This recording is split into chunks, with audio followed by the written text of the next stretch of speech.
Guest speaker is the Venerable Dr. Anil Sakya himself. Again, I feel very inadequate to introduce him to you because he doesn't need this at all, but just for the sake of formality and from the point of view of my own personal relationship with him, we work in a few organizations together as a colleague. The International Association of Buddhist Universities, we co-founded this with Sadhguru Sayadaw, who is our chairman, and the Venerable Dr. Sakya is our honorary treasurer, and I myself had the honor of holding the Secretary General responsibility.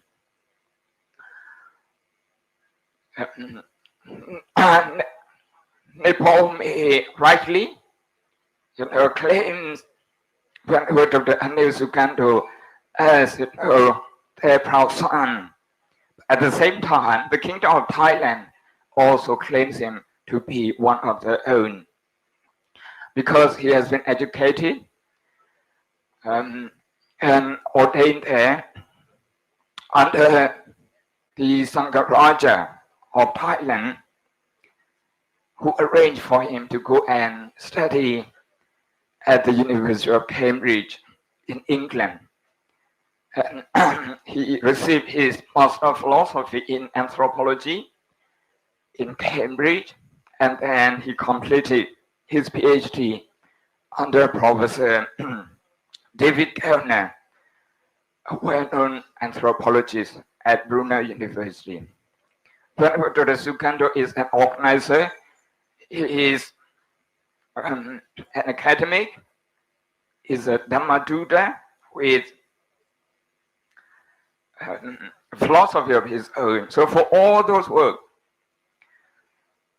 the King of Thailand has conferred on him a title, Satya Wangsa Visuddhi. That's an honorary title that is known in Thailand. And he is also Deputy Rector for Foreign Affairs of Mamagut Buddhist University. He's going to be speaking to us on Buddhist education system. So without further ado, I'd like to respectfully invite our next speaker, the Venerable Dr. Anil Sakya Pandit. Namo tassa bhagavato arahato samma sambuddhassa. Most Venerable Sitagu Sayadaw Dr. Rashin Yanisara, the patron and the convener of this very conference, honorable ministers, excellencies, distinguished scholars, and all brother and sisters in the Dhamma. I think this is my first time, and then I have to thank the weather of Nepal that I am before the president of Nepal. Otherwise, we will have to speak after Right Honorable President. Today, we got up into that, the monk first. Well, Buddhist education system. I guess that we don't have to tell.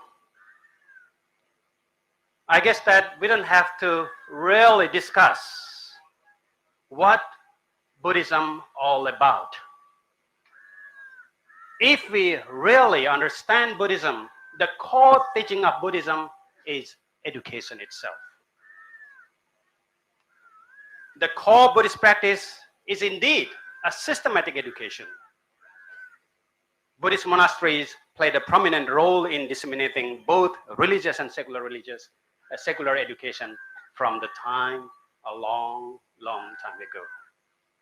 When we think about the Buddhist history, when we think about all these ruins and all these Buddhist monasteries, we know for sure that all those Buddhist monasteries is not only played a role as a religious institutions or religious kind of giving service to religious purpose, but main purpose of these Buddhist monasteries is education. Education is a main teaching of the Buddha. Why? To put simply, actually when we think about educations, we might ring the bell, the simple word called Eightfold Noble Path, which I personally convinced that the very word Eightfold Noble Path is proclaimed here in Lumbini. It is in the inscriptions of the King Asoka. For many, they might translate the word Ubalike kate atabhagiyeja. For centuries, we have been translating that very word as the King Asoka reduced the taxing of these villages in Lumbini. He took only 1 out of 8. Very convincing indeed. But looking at all the inscriptions of the Asoka, not only in Nepal, in India and elsewhere, we can see that in all those inscriptions of Asoka, Asoka never make any comment and any teachings which resemble his political idea, which resemble some kind of a law and decree, even about the taxes. Why on earth in Lumbini? Why on earth in Lumbini that Buddha and the King Asoka said that he want to tax Buddhist people there? Who want to tax the people who follow the Buddhas? It doesn't make sense to me. It doesn't make sense at all. So I'm proposing, as a part of my appealing to all the scholars here, King Asoka proclaimed the whole idea of Eightfold Noble Path in that inscriptions. When it says that the Ubalike kate attabhagiyeja, instead of interpreting as a 1 out of 8 text, why can't we have a broader idea and says that the King Asoka encourage all villagers here in Lumbini Game, in the village of Lumbini, to practice, to follow the Eightfold Noble Path. Why I'm emphasizing on this? Because that is the main idea I want to propose as a Buddhist education system. What are those Eightfold Noble Paths? Of course, in abbreviations, we call Sila. In abbreviation, we call Samadhi. In abbreviation, we call Panya. And what are these titles? Sila, Samadhi, Panya. Moral, morality, mental development. 3M. And all this morality, morality, meditation, and mental development is basically, it is entitled in all the Buddhist canon as a threefold educations, threefold training. What we train, what we educate. As a Sila. Sila, or the precept, or the morality, it is very important to us. Because Sila, it doesn't mean that just a precept. Sila doesn't mean that it's just to restrain or kind of say no and do and don't. In Sila, if we memorize, if we think, in every Buddhist rituals, which I'm sure that we are going to do in the official opening, we talk about giving the 5 precepts. Panatipata veramani sikkhapadang sammadhiyami. Beware the word sikkhapadang. It says that I accept, I admit that I will study, I will train myself, sikkha. Padang, the way, the lessons. Of what? Of not harming others, of not stealing, of not violating any of our human rights, not to tell lie, and not to intoxicate ourselves. Buddha didn't say that, don't do that. Buddha says that, go and study and you will see the pro and con, and it is more affecting than say do and don't. That is education. Therefore, when we talk about Buddhist education system, it's very important to realize, to understand what is the intention of Buddhism itself. That's why I say that actually Buddhism is an education system. Being a visiting professor in the Western countries, I sometimes in a very difficult positions when I have to define Buddhism. When they ask that what is Buddhism? As a normal formula, as we say that Buddhism is a religion.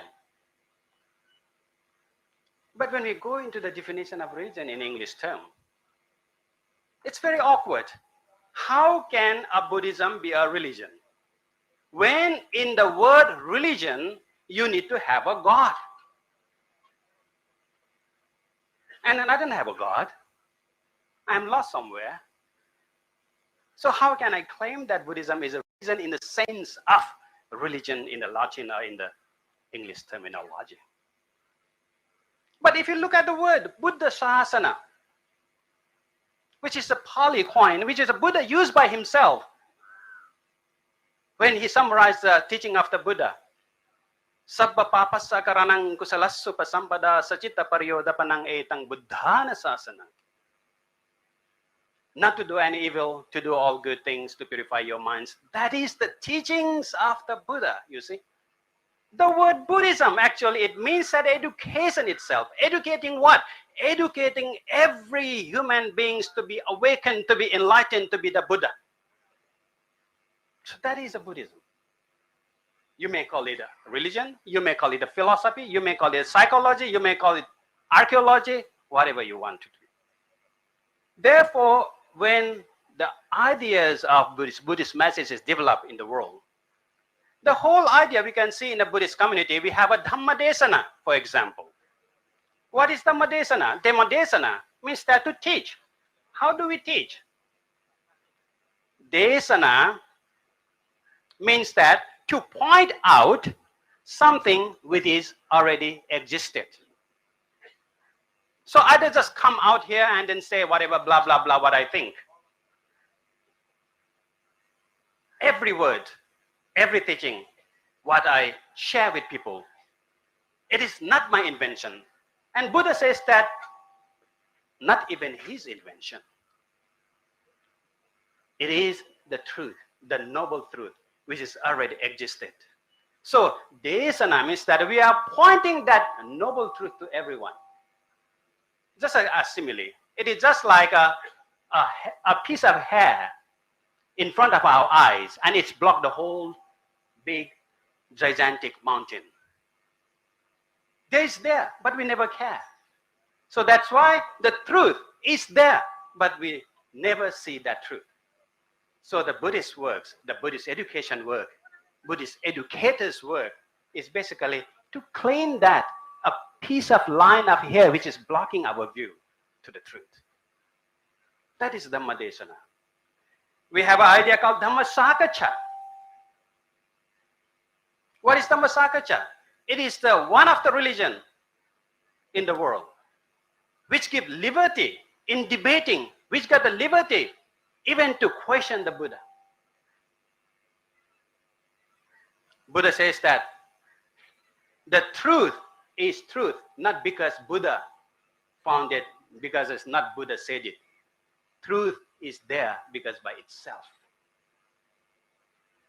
So the whole idea of Dhamma Sakacha is the whole basis of intellectual exegesis, intellectual debate to find out the truth. Dhamma Savanam, we hear, we listen. I'm here that we are, in a way, we are doing the Dhamma Savana, but in a very modern way. Listening to the Dhamma. That is how we carry on our legacy. That is how we open up our senses and able to think through and able to understand. Therefore, when you talk about Buddhist education, it is something very close to us. It is something we are really emphasizing about who we are, what we are doing. And this conference is unique in its kind. This might be the first time that we are breathing this sacred, secular, and academic aspect of Lumbini on the same platform.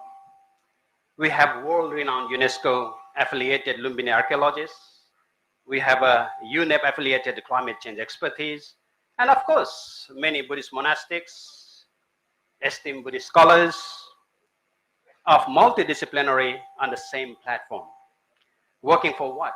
For the same goal of promoting, protecting, and preserving Buddhist culture.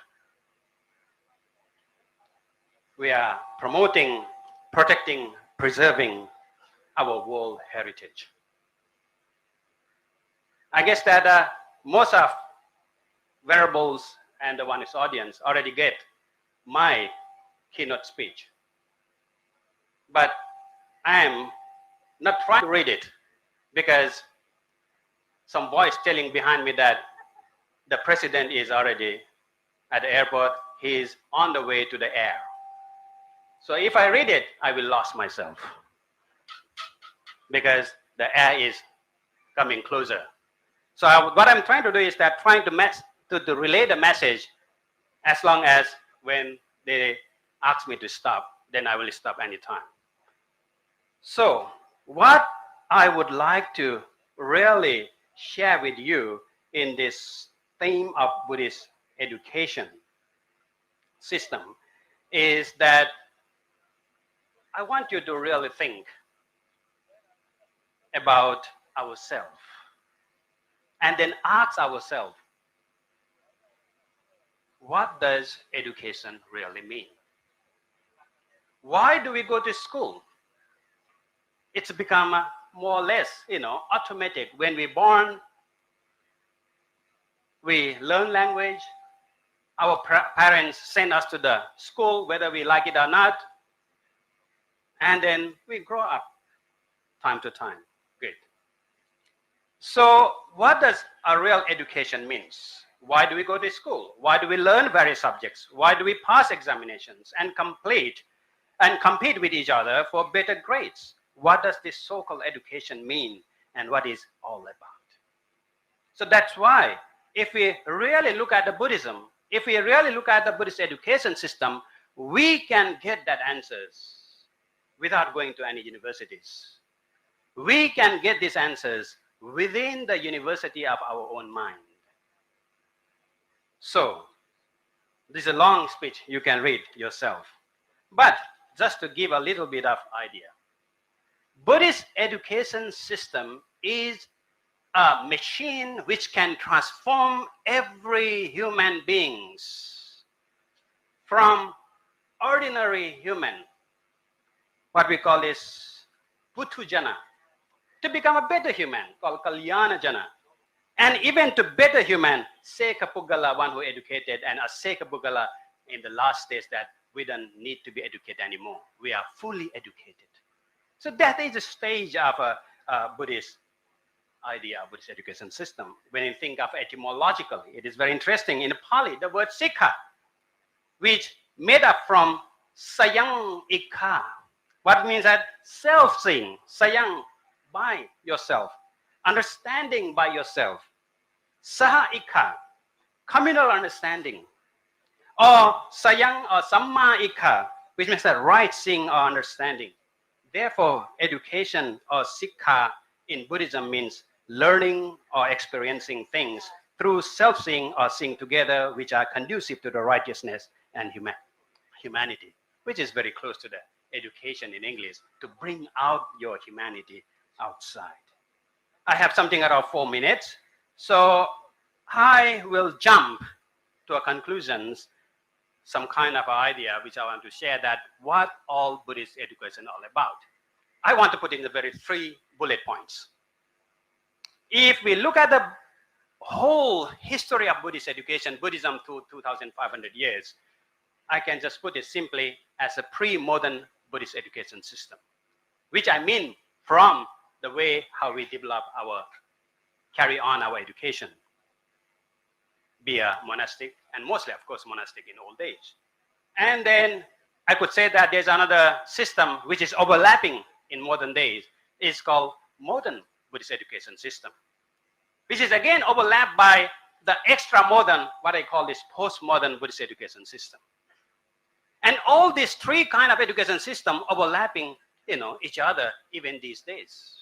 We have a ancient sort of a pre-modern Buddhist education system which will encourage monks and venerables to memorize all the text after text. We can see in Burma that there's venerable monks who can memorize the whole Tipitakas, nearly 80 volumes of them by heart. We revere and we respect. We have all in Sri Lanka, in Burma, Tipitaka-acharya, Dharma-acharya, or Pali 9, and so great scholars. But one of the disadvantage, the modern education trying to blame, trying to complain, is that those revered monks are very good at knowledge. But they can't bring that knowledge to the modern generation because they don't have the modern knowledge. So, new system we introduce called modern Buddhist education. We are trying to bring the oldest Buddhist university, Buddhist colleges. In Sri Lanka, in Burma, in Thailand, we have many Buddhist colleges and universities trying to work together with the modern secular universities. Like university I'm involving is a government-supported university in Thailand. But what happened? We are trying to bridge the ancient knowledge, the text, and we are trying to bring all the secular knowledge together. But we have a same time, 24 hours. We are bringing 2 big source of knowledge together. So what happened is that all the graduates from those universities, very few who come very good. Otherwise, we are creating mediocre Buddhist scholars. I don't know whether this is right or wrong, but that is a history we have seen. And now we have another one, is postmodern. Like in the university in the West, all these modern universities trying to say that Buddhism is a pure academic fantasies. Buddhism is pure academic tools.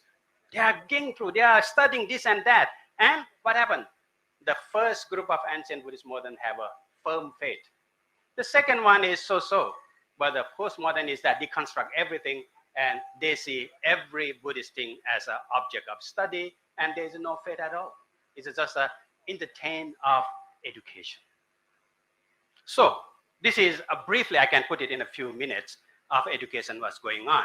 So there is a pro and con if all those education system.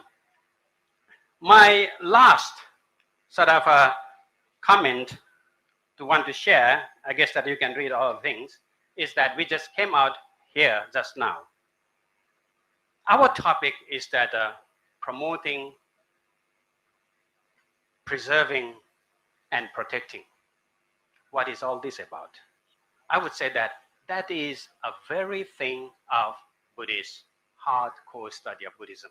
Because we are promoting what? We are promoting, basically means that that is a Buddha. Buddha means that intellectual understanding. Buddha means that the knowledge. We need to promote not only Lumbini, but we need to promote the whole knowledge of Lumbini. For what? For the enlightenment. To be a Buddha. So I say that the promotion is equivalent to the Buddha. Preservations. That is a Dharma indeed. Dharma means what? Dharma means that by etymology, it's something that it upholds together. The truth, the absolute truth, which hold together. And how do we do that? That we have to preserve, because if we don't preserve, it destroys. And the truth is gone. And it will become not the truth anymore. So preservation of truth is that we have to study, we have to go through all the texts in order to understand ourselves, in order to understand our mind. That is a preservation.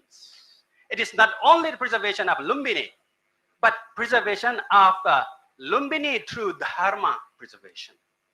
And of course, the last one is protections. Protections, I would say that that is equivalent to the Sangha. Sangha means grouping. Sangha means a group, a community, the gathering. And if we don't protect our gathering, if we don't have our security guard, if we don't have all these rules and regulations, of course, this gathering will be chaos. Therefore, protections is that we need to protect our every fragile human mind. We need to protect the community. We need to protect in a way that respecting each other. How do we live together? That is basically Sila, Samadhi, Panya. Panya, wisdom, is the Buddha. Samadhi is the keeping the balance, the preservation, the Dharma. And Sila, the morality, is whole about society. And we are living together as a human being because there is another human being. The whole idea of a Sila is that recognizing and accepting the existence of the other. Compassion. So therefore, please, if you are going to talk about everything in this conference, promoting, preserving, protections is not far away from what we are doing, taking refuge to the Buddha, Dharma, the Sangha, what we are talking about the Sila, Samadhi, Prajna, and so on. I hope that within these few days, we can talk more about it, and then we can be ourselves, the Buddha, ourselves become a Dhamma, ourselves become a Sangha, instead of imposing to each other. Thank you very much.